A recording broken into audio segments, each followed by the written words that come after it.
Assalamualaikum warahmatullahi wabarakatuh. Perkenalkan, nama saya Basu Ahmadu Hiri dari program studi Teknik Komputer, jurusan Teknik Informatika dan Komputer, Universitas Negeri Makassar. Baik, izinkanlah saya untuk menjelaskan tentang tugas yang diberikan oleh Bapak dosen. Jadi, langsung saja kita ke materinya. Oke. Yang pertama, ceritakanlah bagaimana etika yang biasa Anda lakukan ketika mengikuti perkuliahan daring. Yang pertama, tepat waktu. Maksudnya, memasuki room meeting lebih cepat atau 15 menit sebelum perkuliahan dimulai agar mencegah keterlambatan mengikuti perkuliahan. Yang kedua, menyalakan kamera atau mikrofon. Menyalakan kamera apabila dosen memintanya. Dan pada saat menyalakan kamera sebaiknya menggunakan pakaian atau baju yang rapi dan sopan sebagai tanda menghormati dosen yang mengisi perkuliahan, serta tidak menyalakan mikrofon sebelum dosen memberi izin untuk menyalakan mikrofon atau membuka sesi tanya jawab. Yang ketiga, memperhatikan dosen yang menjelaskan materi dengan fokus dan serius agar bisa memahami dan menangkap materi dengan cepat. Dan apabila ada yang tidak dipahami atau kurang mengerti, baiknya bertanya jika dosen yang mengajar sudah membuka sesi tanya jawab. Yang keempat atau yang terakhir, tidak meninggalkan room meeting sebelum dosen mengizinkan dan mengucapkan ucapan terima kasih kepada dosen yang telah mengisi dan memberi materi pada perkuliahan sebagai bentuk sopan santun mahasiswa ke dosen.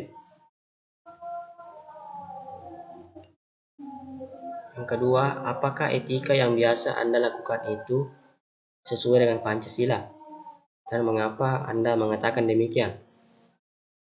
Iya, sesuai. Karena sila-sila Pancasila mengajarkan kepada kita sebagai warga negara agar senantiasa mengikuti dan melakukan apa yang ada di dalam Pancasila, terutama pada sila kedua Pancasila, yaitu kemanusiaan yang adil dan beradab, yang memiliki arti tentang kesadaran sikap dan perbuatan manusia yang disadarkan pada potensi kemanusiaan tanpa memandang apapun, dan salah satunya adalah etika kesopanan atau sopan santun.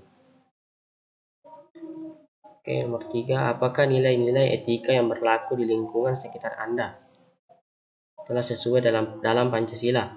Jelaskan secara ilmiah. Iya, sesuai karena di dalam lingkungan saya banyak yang telah menerapkan etika yang sesuai dengan Pancasila. Sebagai contoh yaitu tolong-menolong dalam mengerjakan apapun tanpa membeda-bedakan suku, ras, agama, warna kulit, serta tidak membeda-bedakan budaya pula. Yang keempat, mengapa Pancasila dikatakan sebagai sistem etika? Dan bagaimanakah konsep etika yang terdapat dalam Pancasila? Jelaskan secara ilmiah. Pancasila dikatakan sebagai sistem etika karena sila-silanya mempunyai maksud tertentu. Jadi yang pertama yaitu ada sila ketuhanan secara hierarkis. Nilai ini bisa dikatakan sebagai nilai tertinggi karena menyangkut nilai yang bersifat mutlak. Seluruh nilai kebaikan diturunkan dari nilai ini. Suatu perbuatan baik dikatakan baik apabila tidak bertentangan dengan nilai, kaidah, dan hukum Tuhan. Yang kedua, sila kemanusiaan, yaitu suatu perbuatan dikatakan baik apabila sesuai dengan nilai-nilai kemanusiaan. Prinsip pokok dalam nilai kemanusiaan Pancasila adalah keadilan dan keadaban. Keadilan masyarakat, keseimbangan antara lahir dan batin, jasmani dan rohani. Sedangkan keadaban mengindikasi keunggulan manusia dibanding dengan makhluk lain seperti tumbuhan, hewan, dan benda tak hidup. Karena itu, suatu perbuatan dikatakan baik apabila sesuai dengan nilai-nilai kemanusiaan yang didasarkan pada konsep keadilan dan keadaban. Dari nilai kemanusiaan menghasilkan nilai kesusilaan, contohnya seperti tolong-menolong, penghargaan, kerjasama, dan lain-lain. Yang ketiga, sila persatuan. Perbuatan dikatakan baik apabila dapat memperkuat persatuan dan kesatuan, karena sangat mungkin seseorang seakan-akan mendasarkan perbuatannya atas nama agama. Namun apabila perbuatan tersebut dapat memecah persatuan dan kesatuan, maka pandangan dari etika Pancasila bukan merupakan perbuatan baik.